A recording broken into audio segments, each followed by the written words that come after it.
ওরে সুবহানাল্লাহ, এটা কে রে? সাইদ, আমি জানি কাউকে দেখলাম। এই যে এই জায়গায় আমি যেন কাউকে দেখলাম হঠাৎ।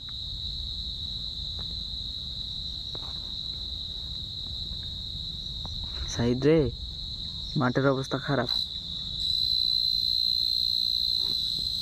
মাঠের অবস্থা খারাপ।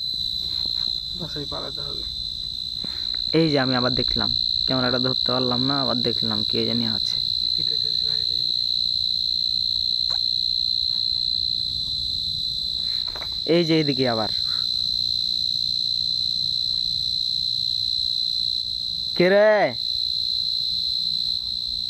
বাবা, পালা সাইদ পালা, মাঠে পালা। আশপাশে বাড়িও 2-3 কিলোমিটারে আশপাশে বাড়ি নাই কোনো।